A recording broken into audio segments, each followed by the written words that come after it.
कैसे हैं आप सब लोग? Hope all of you are doing good. मैं हूं Shweta and a warm welcome to all of you to the YouTube tutorial स्नेब्स बायोलॉजी। सो आज मैं आपके साथ शेयर करने वाली हूं day 3 practice sets of CPET 2020 that is common PG entrance examination test. Okay, so hopefully आप लोग डे 1 एंड डे 2 का प्रैक्टिस सेट्स तो ऑलरेडी कर चुके हैं। That means 140 questions are already solve. आज हम लोग और 70 क्वेश्चन देखेंगे, ठीक है।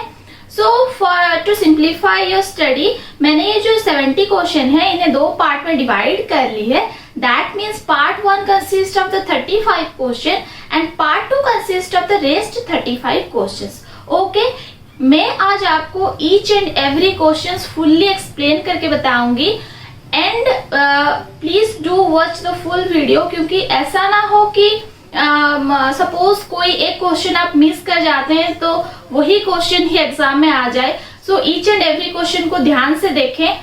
अगर आपको हमारा वीडियो अच्छा लगता है then press the like button and जो लोग नए हैं चैनल पे वो लोग प्लीज सब्सक्राइब कर लें, press the bell icon for more updates, ठीक है। So are you ready students? आप भी उतने एक्साइटेड हैं जितना मैं हूं आज के क्लास को लेकर।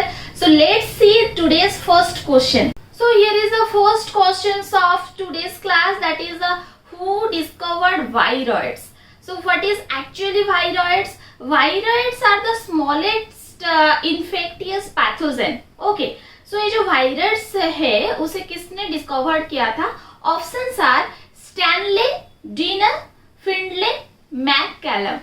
So इसका करेक्ट ऑप्शन होगा option number B, that is Theodor Diener, एक साइंटिस्ट है जो कि वायरस को डिस्कवर किए थे। Here is the question number 2, that is potato spindle tuber disease is caused by what? And the options are option A is bacteria, B is virus, C is viroids and D is mycoplasma. So correct option क्या होगा? इसमें correct answer is the viroid, क्योंकि ये जो potato spindle tuber disease है इसे PSTDV नाम से भी जाना जाता है, तो V for that is viroid. So the correct option is option number C. Move here to the next question, that is question number 3. Edward Jenner discovered what? Okay, so the options are option A is vaccination against smallpox, B is vaccination against chickenpox, C is immunization against smallpox, D is immunization against chickenpox. तो Edward Jenner जो scientist थे वो vaccine तो develop किए थे लेकिन vaccination against the small pox disease, ठीक है। So the correct option is the option number A. So here is the question number 4, that is nitrifying bacteria convert. Options are option A is nitrogen into nitrates, option B is ammonia into nitrates, C is nitrates into nitrogen and D is the carbon dioxide into carbohydrates. Okay, so nitrifying bacteria means what? जो bacteria nitrogen fixation में कुछ role है उनका, उन्हें बोला जाता है कि नाइट्रीफाइंग बैक्टीरिया। सो हियर देखिए ऑप्शन डी जो दिया है कि कार्बन डाइऑक्साइड इनटू कार्बोहाइड्रेट, ये तो हम लोग का नाइट्रोजन फिक्सेशन में ही नहीं है, ये आ जाएगा फोटोसिंथेसिस प्रोसेस में, ठीक है। सो हम लोग देखेंगे option A, B and C and out of the 3 options option B is correct, that is the nitrifying bacteria convert ammonia into nitrates. चलिए देखते हैं question number 5, that is LSD is obtained from what? So what is LSD? LSD is the full short form of or abbreviation of lysergic acid diethylamide. Okay, इसे lysergide भी बोलते हैं and ये एक type का ड्रग है। तो ये कौन से प्लांट्स में से पाए जाते हैं? Options are option A is clavitia, option B is claviceps, C is aminata and D is trichoderma, and here is the correct option is the option number B, that is claviceps. Then here is the question number 6, that is parasexuality in fungi was first of all discovered by who? Okay, so पहले जान लेते हैं कि parasexuality means क्या है। Parasexuality is a mechanism, okay, mechanism of non-sexual reproduction where the genetic material can transmit from one to another without the formation of sex cells और meiosis. Okay, so ये जो पैरासेक्सुअलिटी जो टाइप ऑफ एक reproduction है ये fungi में देखे जाते हैं। तो इसे कौन से साइंटिस्ट डिस्कवर किए थे? And the options are, option A is Butler, B is Mundkur, C is Ainsworth and D is G Pontecorvo. So इसका करेक्ट ऑप्शन होगा option number D, that is Pontecorvo. जो साइंटिस्ट थे वो पैरासेक्सुअलिटी को डिस्कवर किए थे। ओके, तो चलिए देखते हैं question number 7, that is which is commonly called as water silk. It is a very easy question. Water silk कौन से प्लांट को बोला जाता है? ठीक है, option are, option A is Ulothrix, option B is Spirogyra, C is Chlamydomonas and D is none of this. This question comes from your algae portion. So water seal कहा जाता है Spirogyra. So here is the correct option, is the option number B, that is Spirogyra. Then question number 8, that is heterocysts are found in what? Okay. Options are Cyanophyceae, B is Chlorophyceae, C is Phaeophyceae and D is Rhodophyceae. So what are heterocysts? Heterocyst, जैसे कि आप सबको पता है कि heterocyst are the nitrogen fixing cells which occur in the filament of the algae. जैसे कि हम लोग का नॉस्ट्रक एक एग्जांपल है, नॉस्ट्रक में हेटेरोसिस्ट प्रेजेंट रहता है। सो नॉस्ट्रक कौन से फैमिली का है? Cyanophyceae. So here is the correct option, is the option number A, that is Cyanophyceae. देखते हैं क्वेश्चन नंबर 9, दैट इज presence of pyrenoid is shown by which bryophyte? So पहले जान लेते हैं कि ये जो pyrenoid है ये क्या है। Pyrenoids are the soft cellular components which are present in chloroplast of mainly algae. Okay, so algae में ये pyrenoids present रहते हैं।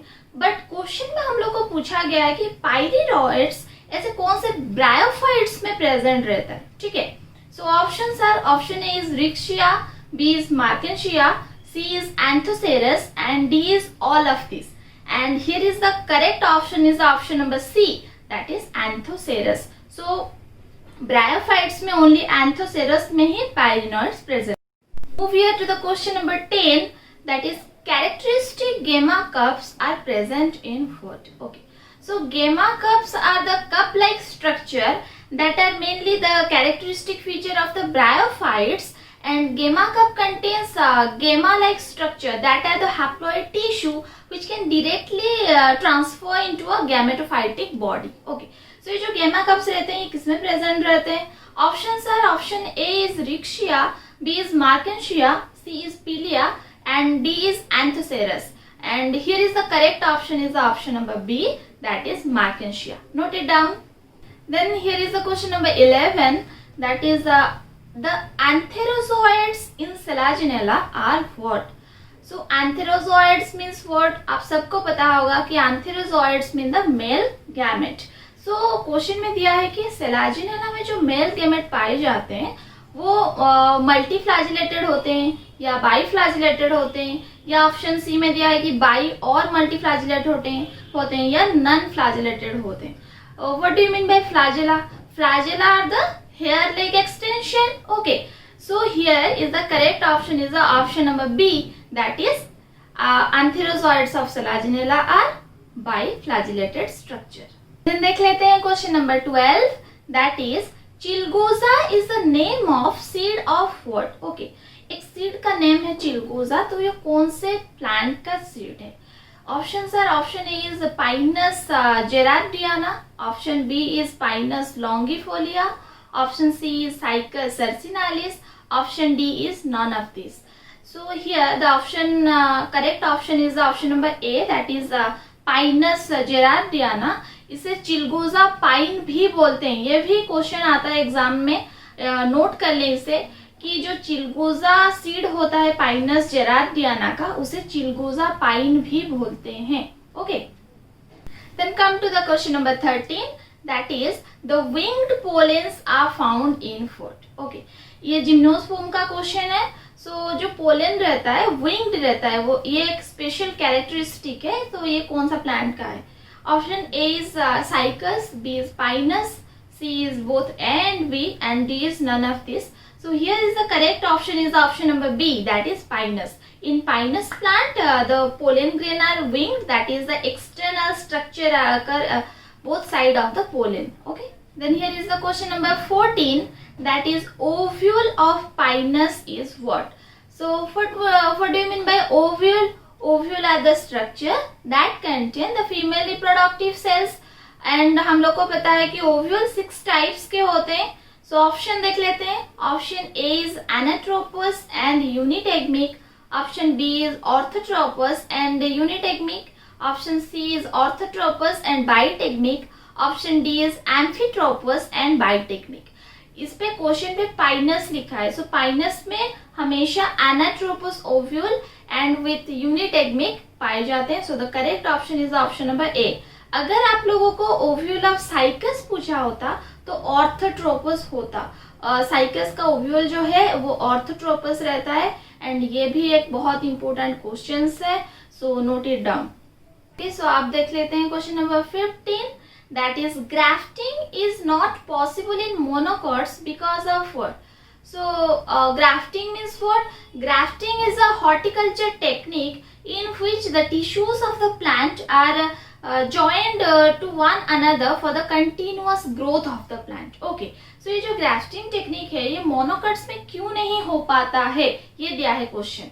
Options are lack cambium, B है scattered vascular bundle, C is the parallel veins or D is herbaceous. Okay, here is the correct option is option number A.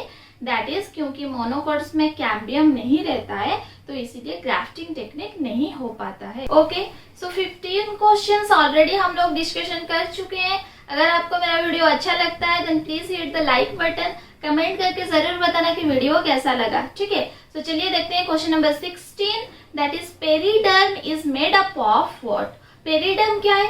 Periderm are the outer layer which are found in the stem region after the secondary thickening. Okay, so here the correct options are the options are cork and secondary cortex. Option number B is cork cambium, cork and secondary phloem. Option C is cork cambium, cork and secondary cortex, or D is cork alone. Here is the correct option is the cork cambium, cork and the secondary cortex.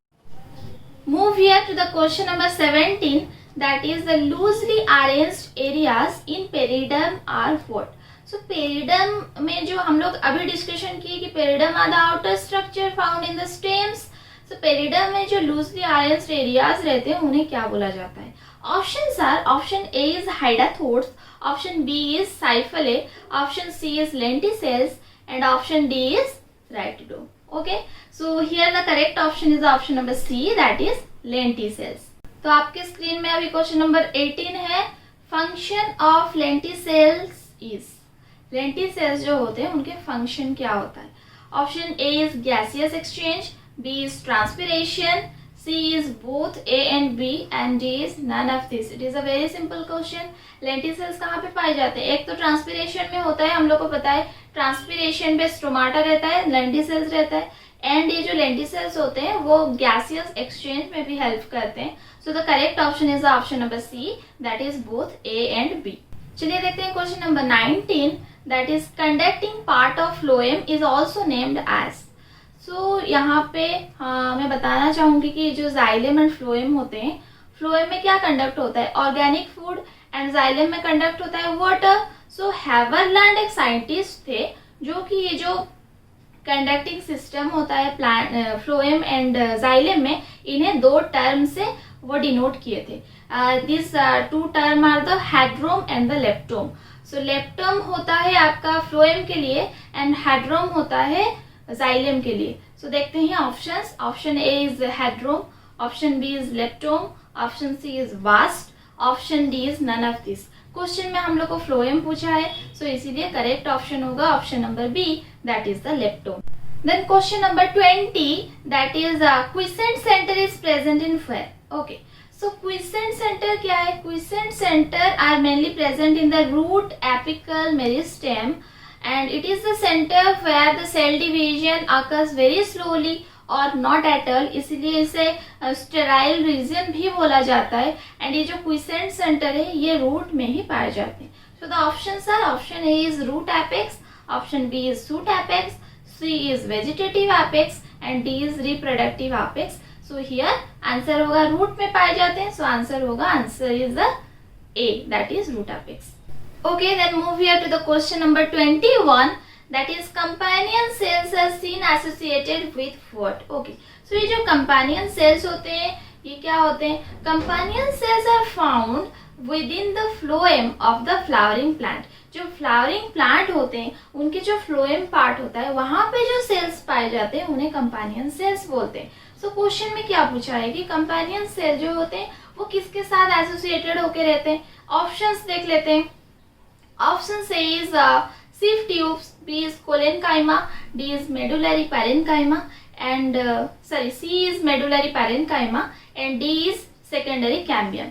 Here is the correct option is the option number A, that is sieve tubes, क्योंकि companion cells हमेशा sieve tubes के साथ ही associated होके रहते हैं. Then question number 22, sieve tubes and companion cells are found in where? Okay, अभी previous question में ही हम लोग डिस्कशन किए कि sieve tubes and companion cells जो होते हैं वो कहाँ पे पाए जाते हैं? phloem पे पाए जाते हैं.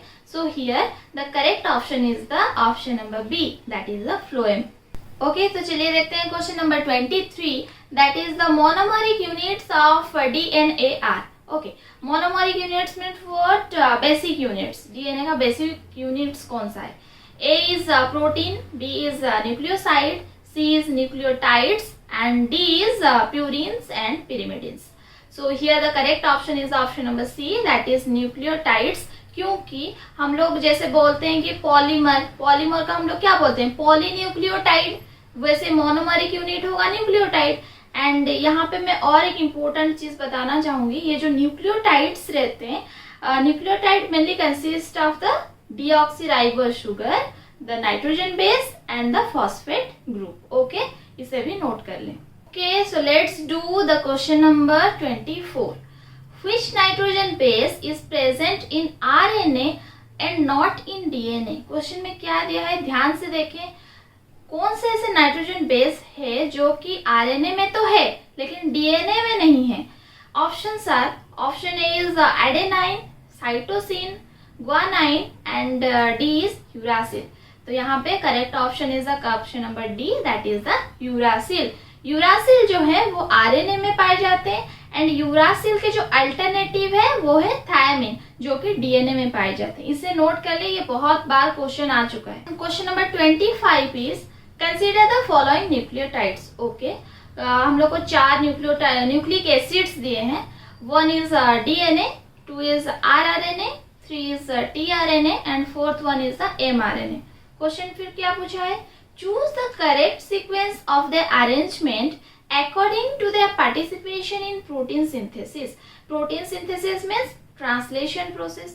So ये जो protein synthesis process है उसमें हम लोग को ये जो 4 ऑप्शन दिए हैं इनका सीक्वेंस क्या रहता है? 1 2 3 4 करके हम लोग को लिखना है.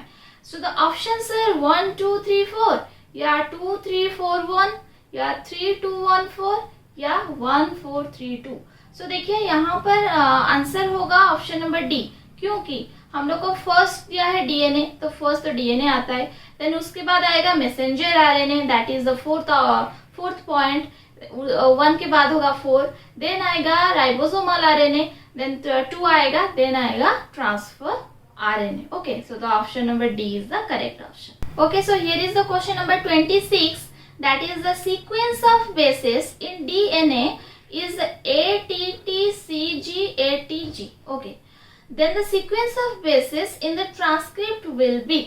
यहाँ पे क्वेश्चन क्या पूछा है कि डीएनए का सीक्वेंस आप लोग को दिया है एंड उसके बाद आफ्टर ट्रांसक्रिप्शन होगा मीन्स व्हाट? आरएनए होगा. तो आरएनए का उसका सीक्वेंस लिखना है, बहुत ही इजी है. ठीक है, सो ए का क्या होगा? फर्स्ट यूरासिल होगा क्योंकि आरएनए है. अगर डीएनए होता तो थायमिन होता. आरएनए दिया है मीन्स यूरासिल. तो देखिए यहाँ पे जो 4 ऑप्शंस है उनमें से ऑप्शन नंबर बी में ही फर्स्ट में यू लिखा है. सो ये तो हाँ बस देख के ही पता चल जाता है. So here is the correct option is the option number B. देख लेते हैं question number 28, that is an amino acid synthetase is responsible for what? And the options are, option A is formation of a peptide bond, B is attaching an amino group to an organic acid, C is joining an amino acid to a tRNA, and D is none of these. Okay, so here the correct option will be the option number C, that is joining of an amino acid to a tRNA. क्योंकि ये जो amino acid synthetase जो enzyme है, इसका main function है कि वो amino acid को लेके ट्रांसफर आरएनए ये दोनों के बीच में वो जॉइंट फॉर्मेशन करे. ठीक है, so the option correct option is the option number C. Okay, so ये है क्वेश्चन नंबर 28. देखने में तो बहुत ही बड़ा लगता है. देखते हैं क्वेश्चन में क्या है. If the base sequence of a codon in mRNA is 5'AUG3', the sequence of tRNA pairing with it must be what? Okay, so मैं बता रही हूँ कि ये जो क्वेश्चन इतना जो लंबा लंबा देते हैं ना, लेंथ जितना ज्यादा रहेगा क्वेश्चन उतना ही इजी रहता है. ठीक है, सो दिया है कि mRNA का सीक्वेंस हम लोग को पता है, तो हम लोग tRNA का सीक्वेंस निकालेंगे, पेयरिंग निकालेंगे. सो 5' और 5' AUG3' है. सो ऑप्शन में दिया है कि 5'UAC3', option B is 5'CAU3', option C is 5'AUG3', option D is 5'GUA3'. So what will be the correct answer? Correct answer is the option number A, that is 5'UAC3'. क्योंकि A था, AUG है, A का हम लोग U ले लिए, फिर U का A ले लिए, फिर G का C ले लिए. ये बहुत ही इजी क्वेश्चन है. ओके, सो ऐसा अगर क्वेश्चन होगा तो आप लोग जो नाइट्रोजन बेस का जो पेयरिंग है उसे अच्छे से याद कर लें, उसको बेसिस को बना करके हम लोग क्वेश्चन को सॉल्व करेंगे. Okay, so here is the question number 29, that is margarine is prepared from what. So what is margarine? Margarine is a spread used for the flavoring in cooking or baking. It is a substitute of the butter. Okay, butter के substitute पे हम लोग margarine ले सकते हैं. तो ये जो margarine होता है ये कौन से plants में से often prepare किया जाता है? Options are option A is groundnut, B is coconut, C is almond, and D is cashew nut. And here is the correct option is the option number C, that is almond. Okay, so देख लेते हैं question number 30. Removal of stamens in an intersexual flower before they dehisce is called what? Okay, removal of stamen, और कोई question में दिया रहता है कि removal of the male part, removal of the anther. तो ये टिश्यू कल्चर प्रोसेस में यूज होता है. देख लेते हैं options. Option A is emasculation, B is inducing male sterility, C is protandry, and D is none of these. Here is the correct option is the option number A, that is emasculation process. Here is the question number 31, that is which one of the following is a non-edible oil yielding plant? Options are option A is Lycopersicum esculentum, B is Piper nigrum, and C is Thiacinensis, D is Ricinus communis. ये एक direct ही question है. इसमें option होगा option number D correct answer होगा, that is the Ricinus communis. Question number 32 is radioactive isotopes producing gamma rays are what? Okay, कौन से radio active है जो कि गामा रेज प्रोड्यूस करते हैं? Options are option A is nitrous acid, B is ethyl methane sulphate, C is cobalt 60, D is nitrogen 15. Here is the correct answer is option number C, that is cobalt 60. Cobalt 60 जो है ये एक longest lived isotopes of cobalt है, जिसमें से कि हम लोग गामा रेज प्रोड्यूस कर सकते हैं. Question number 33, that is in complementary genes the dihybrid ratio of 9:3:3:4 is modified into what. ये जेनेटिक्स में से क्वेश्चन है. डाइहाइब्रिड रेशियो हम लोग को पता है कि 9:3:3:4 होता है. सो ये जो ऑप्शंस में दिए हैं, option A is 9:7, option B is 12:3:4, option C is 15:1 and option D is 13:3. Okay, so complementary genes में कौन सा रेशियो होगा? ये सारा जो ऑप्शन है ये एपिस्टैटिक जीन में से है. Okay, so the correct option is option number A, that is 9:7. Complementary genes में हमेशा 9:7 रहते हैं. एंड यहाँ पे मैं और एक चीज बोलना चाहूंगी आप सबको कि एपिस्टैटिक जीन में जितने भी रेशियोज हैं वो सब डोमिनेंट एपिस्टैटिस, रिसेसिव एपिस्टैसिस, वो सारे याद कर ले, क्योंकि ये एक बहुत ही इंपॉर्टेंट पॉइंट है. एपिस्टैटिक में से बहुत सारा क्वेश्चन आता है. Here is the question number 34, that is, which of the following is not caused by deficiency of mineral nutrition? Mineral nutrition की डेफिशिएंसी होने पर कौन सा डिजीज जो नहीं होता है? क्वेश्चन में अच्छे से देख लें कहाँ पे ऑप्शंस में आप लोग का नहीं होता है दिया है, तो कौन सा ऐसा डिजीज है जो कि डेफिशिएंसी नहीं करता है. ठीक है. Option A is etiolation, B is shortening of internode, C is necrosis and D is chlorosis.